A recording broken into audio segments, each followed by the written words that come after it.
ujumla mkoa wetu wa Tanga uko shwari, hali ya kiusalama iko vizuri, watu wanaendelea na shughuli zao za kujitafutia maendeleo.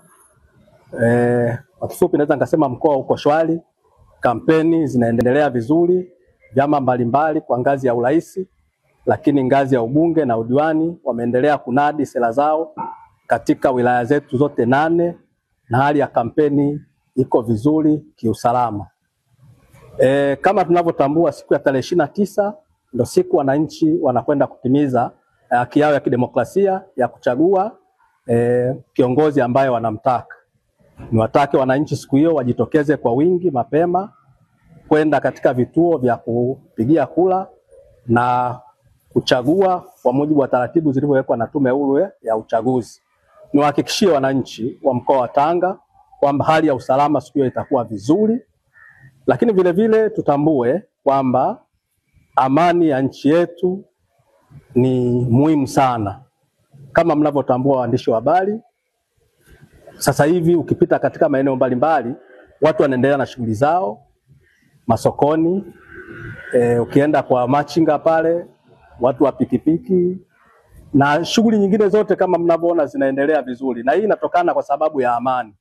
Lakini kama kusinge kuwepo na amani ama kukitoweka kwa amani, maana hizi shughuli zote ambazo mnaziona haziwezi kufanyika. Kwa hiyo ni vizuri tuendelee kuienzi amani. Ndio maana sisi kama jeshi la polisi tunasema amani, utulivu na usalama ni jukumu letu sisi sote wa Tanzania. Kwa hiyo Watanzania wote tuendelee kuhakikisha hii amani inakuwepo.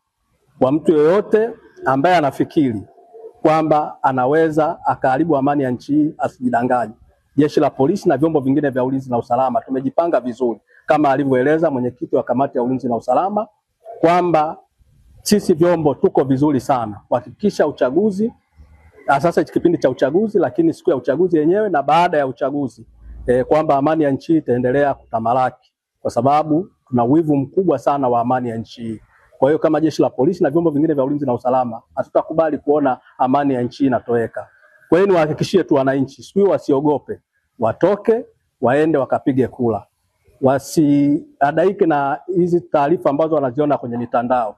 Hizi taarifa za kwenda kwenye mitandao nafikiri tu ni za kutaka tu amani ya nchi itoweke ya watu wachache sana. Lakini sisi kama jeshi la polisi tumejipanga vizuri sana kuhakikisha yoyote yule ambaye anafikiri anaweza akaharibu amani ya nchi tunamshughulikia kikamilifu kwa mujibu wa sheria. Na nimtake tu mtu yote asijaribu. Kwa sababu akijaribu kwa kweli atakachokutana nacho hatarudia tena siku nyingine. Hatarudia tena siku nyingine.